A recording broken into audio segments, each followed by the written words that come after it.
Pokoknya kamu gak boleh panik, kata si pemandu sambil nyerahin setelan tebal ke Miko. Di tempat trik kayak gini, pakaian tebal pasti bakal bikin gerah. Tanpa baju ini, kamu gak akan bisa ngelanjutin perjalanan, imbuhnya. Miko langsung mengenakan pakaian itu, dan sekujur tubuhnya seketika merinding. Kok dingin banget ya?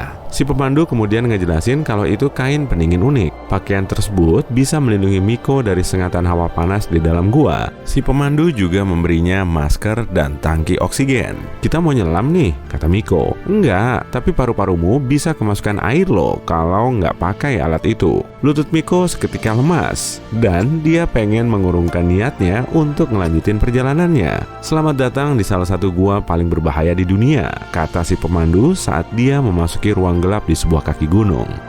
Tempat ini disebut Gua Kristal dan berlokasi di Meksiko. Sekitar 26 juta tahun yang lalu, magma panas dari perut bumi merembes ke situ hingga menumpuk-numpuk kemudian dingin. Saking banyaknya, magma dingin ini berubah jadi gunung. Air yang kaya akan mineral juga ikut terbawa bersama magma. Airnya ini telah meresap melalui berbagai celah batuan, kemudian membentuk gua di bawah bukit.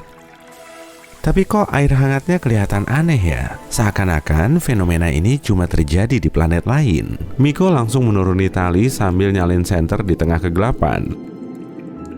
Udaranya berubah jadi panas dan pekat. Partikel mikroskopis air banyak berterbangan. Bersama dengan pemandu tadi, Miko turun sampai ke kedalaman 300 meter atau hampir setinggi gedung Empire State.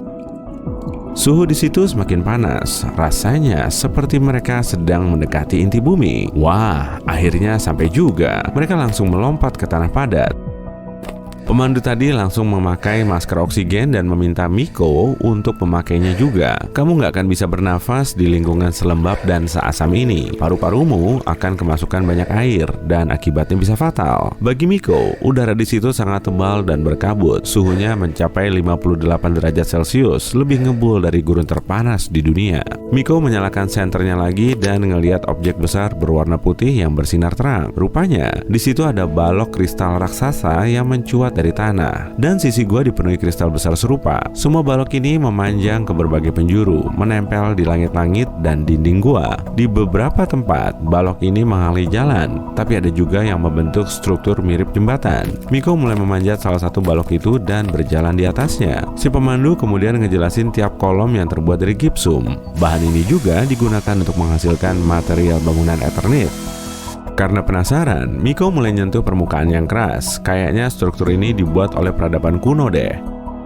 Tapi si pemandu bilang semuanya terbentuk secara alami. Gua ini pertama kali ditemukan oleh dua penambang pada tahun 2000, dan sejak saat itu para ilmuwan bisa tahu sebagian kristalnya telah berumur 500.000 tahun. Salah satu kristal alami terbesar di dunia juga ada di sini loh. Panjangnya sekitar 11 meter dan beratnya 55 ton. Tempat ini dulunya dipenuhi air yang banyak mengandung kalsium sulfat. Senyawa ini mampu membentuk mineral. Jenis gipsum tak berwarna juga tersebar luas di seisi gua. Air dan udara yang hangat kemudian membantu menghasilkan kristal. Kelembaban dan suhu di situ terbilang sama selama berabad-abad. Jadi kolom ini masih terus memanjang sampai sekarang. Tempat ini menarik banget. Miko pengen berlama-lama di sini sambil menjelajahi isi gua, tapi hal ini sangat berbahaya. Mereka bisa tersesat atau terpleset di atas batuan gipsum. Ditambah lagi, mereka mulai kehabisan oksigen dan harus segera naik. Setelah keluar gua, mereka udah dicegat polisi, dan rupanya turis dilarang memasuki gua ini. Ilmuwan pun harus mengantongi izin khusus agar bisa masuk. Tapi bisa dipahami sih, karena gua ini menjadi salah satu tempat paling berbahaya di seluruh dunia. Miko dan pemandu terpaksa harus bayar denda dan meninggalkan Meksiko. Selanjutnya, mereka menuju ke Italia.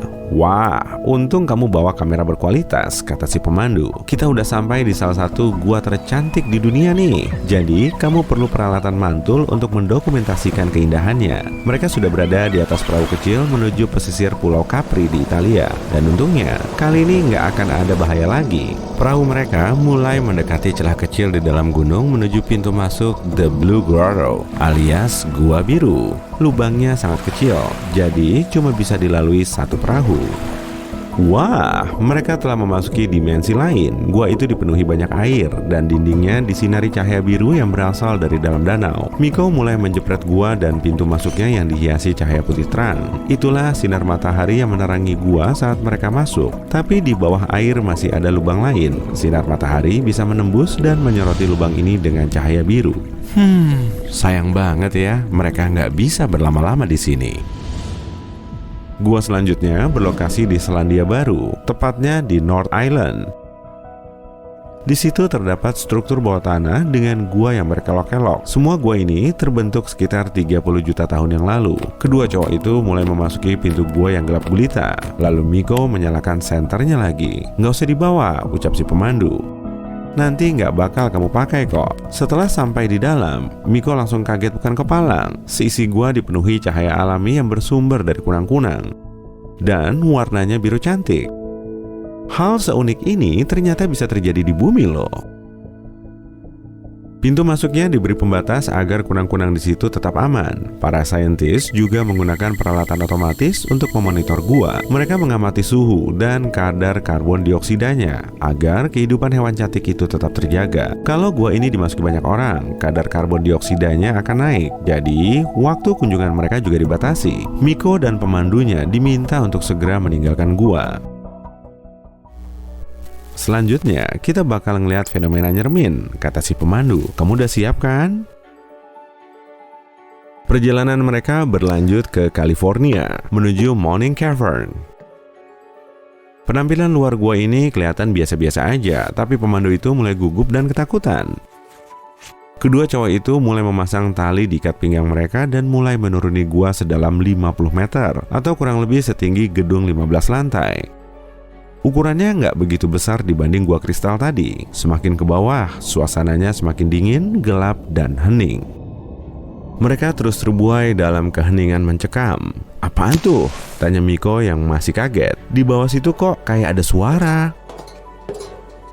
Si pemandu cuma meletakkan jari telunjuk ke bibirnya agar Miko tetap diam. Rintihan keras dalam gua yang gelap terus terdengar seperti suara manusia. Selama beberapa detik, Miko cuma bisa mematung. Kemudian, dia segera menaiki tali. Pemandunya cuma terpingkal ngeliat tingkah Miko. Cowok itu buru-buru keluar gua dan menarik tali si pemandu agar dia bisa keluar. Tapi pemandu itu cuma bilang, "Gua ini emang nyermin banget." Angin dan berhembus di dalam gua menimbulkan efek bunyi mirip rintihan. Para turis sering masuk ke situ untuk uji nyali. Mereka juga nemu sejumlah rangka manusia purba di dasar gua, dan nggak ada yang tahu pasti asal muasalnya. Miko udah terlanjur takut banget dan nggak mau masuk ke situ lagi. Akhirnya dia minta si pemandu untuk ngejelasin proses terbentuknya gua itu. Ternyata, gua ini terbentuk saat tanah mulai menyerap hujan asam yang mengandung air dan karbon dioksida. Airnya menembus tanah hingga mencapai permukaan batuan keras. Saat menyentuh batu kapur atau dolomit, air ini bisa melarutkannya hingga terbentuk celah kosong. Dan makin lama makin banyak.